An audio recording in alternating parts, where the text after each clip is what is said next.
سورہ یاسین شریف پارہ نمبر 23 آیہ کریمہ نمبر 28، 29، 30، 31 اور 32۔ نحمدہ ونصلی ونسلم علی رسولہ الکریم، اما بعد فاعوذ باللہ من الشیطان الرجیم، بسم اللہ الرحمن الرحیم۔ وما انزلنا علی قومہ من بعدہ من جند من السماء وما كنا منزلین ان كانت الا صیحۃ واحدۃ فاذا هم خامدون یا حسرۃ علی العباد ما یاتیہم من رسول الا كانوا بہ یستہزئون الم یروا کم اہلکنا قبلہم من القرون انہم الیہم لا یرجعون وَإِن كُلٌّ لَمَّا جَمِيعٌ لَدَيْنَا مُحْضَرُونَ۔ صدق اللہ العظیم۔ وما اور نہ انزلنا ہم نے بھیجا علی قوم ہی اس کی قوم پر، من بعد ہی اس کے بعد، من جندن کوئی لشکر، من السماء آسمانوں سے، وما کننا اور نہ تھے ہم، منزلین اتارنے والے، ان کانت یہ تھی، الا مگر، صیحۃ واحدہ ایک کڑک دار چیخ، فاذا ہم پس اسی وقت وہ سبھی، خامدون بجھ گئے، یا حسرتاً علی العباد ہائے افسوس ان لوگوں پر، ما یاتیہم جب بھی آئے ان کے پاس، من رسول ہمارا کوئی بھی رسول، الا مگر کانو تھے، بہی یستہزئون یہ اس کا مذاق اڑاتے، علم کیا نہیں، یرو دیکھا انہوں نے، کم اہلکنا قبلہم ان سے پہلے، من القرون کتنی قومیں کتنی بستیاں ہم نے ہلاک کر دی، انہم بے شک وہ، الیہم ان کی طرف، لا یرجعون نہیں پلٹیں گے، وَإِن كُلٌّ لَمَّا اور بے شک سبھی کو، جمیع لدینا حاضر کیا جائے گا ہمارے پاس۔ جب اہل انطاکیہ نے حبیب نجار اور رسولوں کو شہید کر دیا، تو اب اللہ جل سبحانہ و تعالی نے اہل انطاکیہ کو تباہ و برباد کر دیا۔ یہاں ایک اصول اپنے ذہنوں میں ہمیشہ بٹھا کر رکھنا، میں نے پہلے بھی اس طرح کے کئی مواقع پر یہ بات عرض کی ہے، اللہ جل سبحانہ و تعالی کا یہ آئین ازلی ابدی ہے کہ اللہ قوم کو، فرد کو نعمت دیتا ہے، اگر وہ نعمت کی قدر نہ کریں تو اللہ وہ نعمت واپس لے لیتا ہے۔ اچھا، دو اصول ہیں اللہ کے، کبھی نعمت واپس لے لیتا ہے، کبھی نعمت پاس رکھتا ہے لیکن اس کے استفادے سے محروم کر دیتا ہے۔ یہ اللہ کے دو اصول مستقل ہیں، یا تو سرے سے نعمت ہی واپس لے لیتا ہے، یا نعمت تو رہنے دیتا ہے لیکن اس کے فائدوں سے محروم کر دیتا ہے۔ گھر میں چینی کی بوری پڑی یا لیکن شکر لگی یا چینی کھا نہیں سکتے، فریج میں قربانی کا من گوشت چھوٹا پڑا ہوا ہے لیکن ہارٹ کی پرابلم ہے، چھوٹا گوشت کھا نہیں سکتے۔ نعمت ہے لیکن نعمت کے استفادے سے محروم کر دیتا ہے، ٹھیک ہے۔ دولت ہے،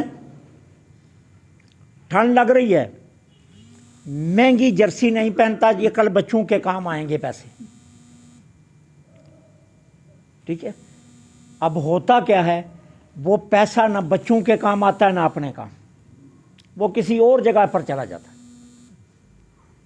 مکان بناتے ہیں عالی شان رہنے کے لیے، ضرور بنانا چاہیے، لیکن اتنا عالی شان بھی نہیں جو کروڑوں میں تیار ہو، عالی شان بنگلہ بناتے ہیں رہنے کے لیے، لیکن جب تیار ہو جاتا ہے تو موت آ جاتی ہے، رہنا نصیب ہی نہیں ہوتا۔ اور یہ کوئی انڈٹھی کہانیاں نہیں ہیں، یہ دیکھی کہانیاں ہیں جو ہم اپنے معاشرے میں روز دیکھتے ہیں۔ اور کبھی یہ ہوتا ہے کہ وہ سرے سے نعمت ہی واپس لے لیتا ہے۔ اندلس میں مسلمانوں نے 800 سال حکومت کی ہے، 800 سال اندلس میں مسلمانوں کی حکومت رہی ہے، اسپین میں۔ لیکن ہوا کیا، اللہ نے مسلمانوں کو عروج دیا، اتنا عروج ملا کہ یہ بگڑ گئے۔ اب ہوا کیا، اللہ کی ناشکریاں شروع کر دی۔ نتیجہ یہ نکلا کہ عیسائی غالب آئے، بے دردی سے مسلمانوں کو شہید کیا گیا، اتنی بے دردی سے کہ بوریوں میں اندلس کے شاہوں کی لاشیں بند کر کے اوپر سے جوتے مار مار کر مار دیا گیا۔ کب؟ جب ہم نعمت کی قدر نہیں کرتے۔ دنیا میں 58 ممالک اس وقت بھی مسلمانوں کے ہیں، اربوں کی تعداد ہے مسلمانوں کی، کروڑوں کے نہیں، اربوں کی، لیکن جہاں دیکھیں وہیں ذلیل ہو رہے ہیں۔ کیوں؟ اللہ کے احکامات چھوڑ دیے، رسول کے احکامات چھوڑ دیے، در در کی خاک چھان رہے ہیں، اغیار کے آگے بھیک مانگ رہے ہیں، جوڑیاں پھیلا پھیلا کر ہمارے حکمران غیروں کے سامنے کھڑے ہیں بیکاری بن کر۔ کیوں؟ اللہ نے جو نعمتیں ہمیں دی ہم نے ان کی قدر نہیں کی۔ ملک رب دیتا ہے تاکہ یہاں میرا نظام چلے، میرے رسول کا نظام چلے۔ ہم نہ اللہ کا نظام چلاتے ہیں نہ رسول کا، وہاں اپنا نظام لا کھڑا کرتے ہیں۔ نتیجہ کیا نکلتا ہے؟ 58 ممالک اس وقت وائٹ ہاؤس کے دروازے پر ہاتھ پھیلائے کھڑے،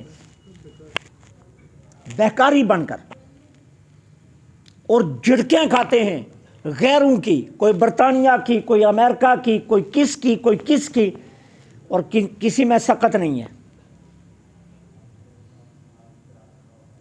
ایک افغانستان ہے، پوری دنیا کے وزرائے خارجہ کو گٹھا کیا گیا بھیک مانگنے کے لیے، ایک اسلامی ملک بچانے کے لیے۔ اتنی ہمت نہیں ہے کہ ہمارے اپنے اسلامی ملک ایک اپنے ملک کو بچا سکے۔ ایک ملک بچانے کے لیے ہم بھیک مانگتے پھر رہے۔ یہ ہے کہ اللہ نعمت دیتا ہے، یہ اس کا اصول ہے، لیکن اگر نعمت کی قدر نہ کی جائے تو پھر یا واپس لے لیتا ہے یا نعمت رہنے دیتا ہے، لیکن اس کا استفادہ حاصل نہیں کرتا۔ کڑیل زبان ہوتا ہے، سارا دن گلیوں میں پھرتا ہے، بھائی کوئی کام کرتے، کوئی کام نہیں کرتا۔ موبائل کانوں کو لگایا ہوا ہے، کبھی ادھر جا رہا ہے کبھی ادھر جا رہا ہے، سگریٹ منہ میں رکھا ہوا ہے، رات پارک میں دن گلیوں میں۔ جوانی کا جب شکریہ ادا نہیں کرنا، جب رب کو یاد نہیں کرنا، جب اللہ تعالیٰ کا احسان نہیں ماننا، جب اس جوانی کو رب کی غنیمت نہیں سمجھنا، تو پھر بتائیے رزق کہاں سے آئے گا، برکتیں کہاں سے آئیں گی؟ سارا دن گرمیوں میں رات پارکوں میں بیٹھتے ہیں، این اذان فجر کا ٹائم ہوتا ہے جا کر گھر سو جاتے ہیں۔ وہی تو ٹائم ہوتا ہے اس سے مانگنے کا، وہی تو ٹائم ہوتا ہے رزق کی تقسیم کا، وہی تو ٹائم ہوتا ہے برکتیں حاصل کرنے کا۔ ساری رات صدر بازار 2 بجے تک کھلا رہتا ہے، شوارموں کی دکانوں پر لائنیں لگی ہوئی ہیں، اور فجر کے وقت نماز میں 2 صفیں۔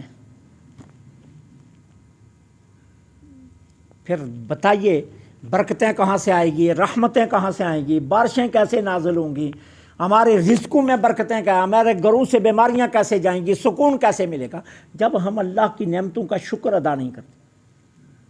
تو یہ اللہ کا اصول ہے، یہ اللہ کا قانون ہے، آئین ہے میرے رب کا ازلی ابدی، کہ جو لوگ نعمت کا شکر ادا نہیں کرتے اللہ پھر نعمت دوبارہ نہیں دیتا۔ اب یہاں بھی اللہ تعالیٰ نے کیا فرمایا، وما انزلنا، کہ ان رسولوں کو شہید کرنے کے بعد، حبیب نجار کو شہید کرنے کے بعد اللہ نے پھر انطاکیہ میں کبھی کوئی رسول بھیجا ہی نہیں۔ اللہ فرماتا ہے پھر ضرورت ہی نہیں رہی، وما انزلنا، ہم نے بھیجا ہی نہیں کوئی رسول۔ کیوں؟ انہوں نے قدر نہیں کی ہمارے رسولوں کی، قدر نہیں کی تو ہم نے کہا ناشناسوں کو ہم کبھی اپنے محبوب دیا نہیں کرتے. کون دیتا ہے ناشناسوں کو؟ تو کہا نہیں. اس کے بعد ہم نے آسمان سے کوئی لشکر بھی نہیں بھیجا. لشکر سے مراد آسمان سے ملائکہ. کیوں؟ جہاں اللہ والے رہتے ہیں وہاں ملائکہ کا نزول ہوتا ہے. جہاں اللہ کے رسول، جہاں اللہ کے اولیاء ہوتے ہیں، جہاں اللہ کے صلحاء ہوتے ہیں، وہاں ملائکہ آتے جاتے رہتے ہیں. اللہ فرماتا ہے پھر آسمانوں سے ہم نے کوئی رسول نہیں بھیجا، نہ کوئی جند بھیجا، اور نہ ہم اس بستی پر پھر دوبارہ بھیجنے والے تھے. کیوں؟ ناشناسوں کو ہم اپنے پیارے نہیں دیا کرتے. پھر کیا ہوا؟ ہمیں اتنی نفرت ہو گئی، ہم نے انہیں غرق کرنے کے لیے کوئی فرشتہ بھی نہیں بھیجا. حالانکہ قوم لوط کو اللہ نے تباہ کرنا تھا، جبریل امین کو بھیجا. قوم عاد کو تباہ کرنا تھا، جبریل امین آئے. قوم سمود کو تباہ کرنا تھا، جبریل امین آئے. اللہ فرماتا ہے ان شکروں کے ہمیں اتنی نفرت ہو گئی کہ ہم نے کوئی فرشتہ بھی نہیں بھیجا. کیا کیا؟ بس ایک چیخ بھیجی. اور وہ کیا ہوا؟ اس بستی سے باہر جبریل امین کھڑے ہوئے، بستی کے اندر نہیں آئے. اور وہ یہ دور تھا جب گانا بازاروں میں اور بستیوں میں دیواریں بنی تھی اور پوری فصیل ہوتا تھی، اور فصیل کے اندر لوگ رہا کرتے تھے. جس طرح ہمارے بھی یہاں مٹ کمری دروازہ، دوسرے دروازے ہوتے تھے، اور آٹھوں بازاروں کو دروازے لگتے تھے، اور باہر سرکل روڈ سے بند تھا سارا بازار. جب یہ بنا تو یہ پرانے زمانے میں یہ دستور یہی چلتا تھا کہ فصیل کے اندر بازار ہوا کرتے تھے، فصیل کے اندر آبادیاں ہوتی تھی، اور ساری آبادی کو فصیل میں گھیر لیا جاتا تھا، اور پھر اس پر دروازے لگا دیے جاتے تھے تاکہ حفاظت کی جا سکے. اب کیا ہوا؟ جبریل امین فصیل کے باہر آئے، اندر بھی نہیں گئے، اور صرف دروازے پر کھڑے ہو کر ایک چیخ ماری. اگلے لمحے کیا تھا؟ سب کچھ تباہ ہو چکا تھا. وہ جو خامدون کا لفظ اللہ نے بولا ہے، اللہ فرماتے ہیں جن کو اپنی ناز تھا نا، قوت پر، طاقت پر، جو آگ کے شعلوں کی طرح دہکتے تھے، ہم نے جس طرح آگ کا انگارہ بجھتا ہے نا، اس طرح بجھا کر رکھ دیے. خامد کہتے ہیں آگ کے انگارے کو بجھانا عربی زبان میں. اللہ فرماتا ہے ہم نے بجھا کر رکھ دیے. جس طرح کسی انگارے پر پورا ٹینک پانی کا ڈال دیا جائے نا، اب 1000 ماچسیں بھی لگاؤ تو وہ اتنا ٹھنڈا ہو چکا ہے کہ اب جلتا نہیں ہے. اللہ فرماتا ہے ہم نے اس طرح ان کا نام و نشان مٹا دیا. نہ شکروں کو ہم پھر رہنے نہیں دیتے، کیونکہ ہمیں نہ شکرے پسند نہیں ہے. یا خسرتن علی العباد، یہ کلام اللہ رب العالمین کا نہیں ہے، یہ ان رسولوں کا کلام ہے، یا حبیب نجار کا کلام ہے، یا قوم کا کلام ہے. کیا؟ فرشتوں نے بھی کہا، حبیب نجار نے بھی کہا. جب ان کو شہید کرنے لگے نا تو ان کو یقین ہو گیا تھا کہ اب ان پر عذاب آئے گا، اب ضرور بھی ضرور ان پر عذاب آئے گا. تو یا خسرتن علی العباد، کہا آئے افسوس ان بندوں پر. ہلاکت خود خرید لی، تباہی بربادی خود خرید لی، غرق ہونا اپنے مقدر میں خود لکھ لیا ہے. ما یاتیہم من رسول، جب بھی کوئی ہمارا رسول ان کے پاس آیا، بجائے اس کے کہ ان کے نورانی چہرے کو دیکھتے، ان کی وجاہت کو دیکھتے، وجاہت خود چہرے کی گواہی دے رہی ہوتی ہے کہ یہ اللہ کا سچا ہے. یارو رسول کے پاس کوئی معجزہ نہ ہو، رسول کے پاس کوئی دلیل نہ ہو، رسول کا چمکتا چہرہ ہی سب سے بڑی دلیل ہوتی ہے. رسول کے چہرے سے علاوہ اور دلیل چاہیے کیا ہوتی ہے کہ اتنی نورانیت جس کے چہرے سے جھلک رہی ہو. وہ کہتے ہیں نا حضرت عبداللہ رضی اللہ تعالیٰ عنہ کا جب نکاح حضرت آمنہ سے نہیں ہوا تھا، حضور کا نور انور ان کی پیشانی میں چمکتا تھا، تو کہتے ہیں بنو شمس کی، بنو ہاشم کی، بنو قریش کی اور بنو مخزوم کی جوان لڑکیاں مرتی تھی حضرت عبداللہ پر. اور جناب عبد المطلب جب لے کر چلے نا نکاح کے لیے بنو زہرہ میں حضرت آمینہ کے ساتھ نکاح کے لیے، تو راستے میں ایک قتیلہ خاتون ملی جو مکے کی مانی ہوئی حسینہ تھی. تو حضرت عبداللہ کو پکڑ کر ایک طرف لے گئی دادے سے الگ، اور کہا عبداللہ ساری دنیا میں دستور یہ ہے کہ مرد جو ہے نا وہ حق مہر دیتے ہیں، میں تمہیں 100 اونٹ دوں گی، مجھ سے نکاح کر لو. اور یہ بھی نہیں کہتی ہمیشہ کے لیے کرو، وقتی کر لو، چونکہ عرب میں 3 نکاح چل رہے تھے، اخدان، وقتی نکاح اور شرعی نکاح، یہ 3 نکاح اس وقت چل رہے تھے، ٹھیک ہے نا. کہا وقتی نکاح کر لو، صرف 1 مہینے کا کر لو، 100 اونٹ لے لو. حضرت عبداللہ نے فرمایا نہیں، فیصلہ تو دادے کے ہاتھ میں،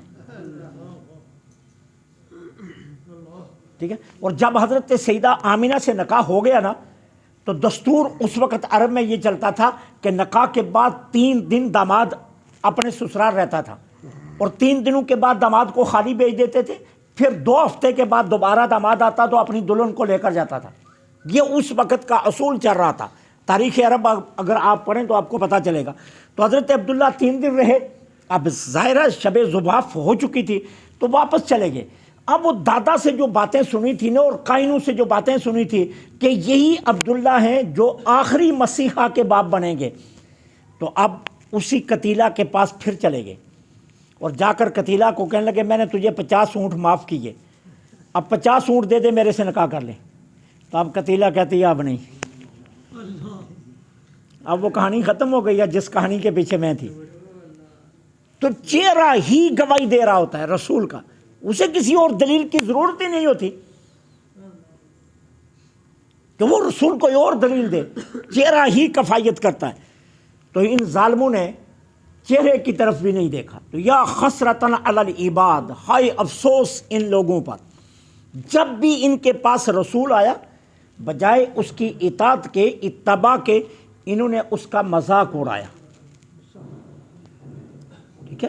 تو اللہ جل سبحانہ و تعالیٰ اپنے محبوبوں کا مذاق تو برداشت نہیں کرتا نا. وہ سب سے بڑا غیرت مند ہے.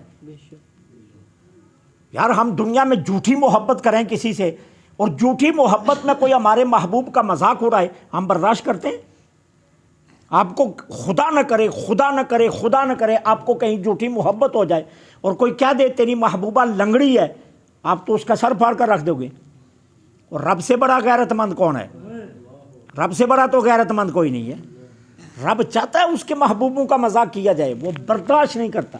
اسی لیے تو اس نے حدیث میں کہا، حدیث قدسی میں، من عاد لی ولیا فقد اذنتہ بالحرب، جس نے میرے ولی سے دشمنی کی میں اعلان جنگ کرتا ہوں،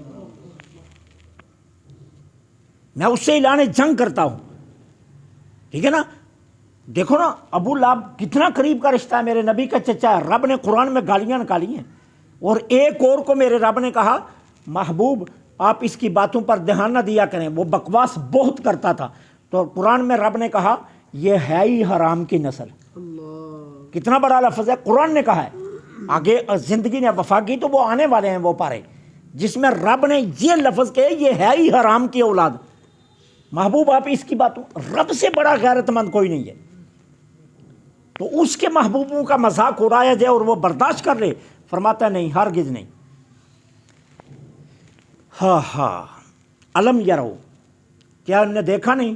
اب یہ مکے والوں کو، اب خطاب کا رخ مکہ والوں کی طرف موڑا جا رہا ہے کہ یہ جو تباہ کیے گئے انطاکیہ والے، یہ اور باقی جتنے تباہ کیے گئے، مکہ والوں تم نے دیکھا نہیں ہم نے کتنی بستیاں برباد کر دی ہیں. اور بربادی کا سبب بھی تمہیں پتہ ہے کیا؟ ہمارے محبوبوں کا مذاق اڑانا. لہٰذا تم ہمارے محبوبوں کا مذاق اڑا رہے ہو، ہم مکہ میں تمہیں تباہ تو نہیں کریں گے کیونکہ یہاں ہمارا گھر ہے، لیکن یہ بات ضرور ہے تمہیں کبھی بدر میں لے جائیں گے، کبھی احزاب میں لے جائیں گے، ماریں گے ضرور لیکن یہاں سے نکال کر ماریں گے. یہاں تو ہم تمہیں تباہ نہیں کریں گے، اس بستی کو تباہ نہیں کریں گے، مکہ کو. کیوں؟ اب محبوب کے قدم لگ چکے ہیں، محبوب کے دادا کے قدم ہیں، محبوب کے باپ کے قدم، محبوب کے بڑوں کے قدم لگے ہیں، اور پھر ہمارا اپنا گھر بھی یہاں ہے. اس لیے ہم مکہ کو تباہ تو نہیں کریں گے لیکن تمہیں نکال کر مروائیں گے ضرور.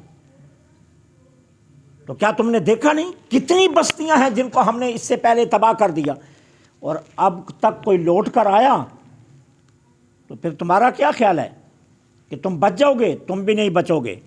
اور یہ دنیا کی سزا ہے، اور مت سمجھنا کہ دنیا کی سزا کے بعد کہانی ختم ہو جائے گی. ان کل ما جمیع لدینا محضرون، پھر اس کے بعد سب کو ہماری بارگاہ میں بھی حاضر کیا جائے گا.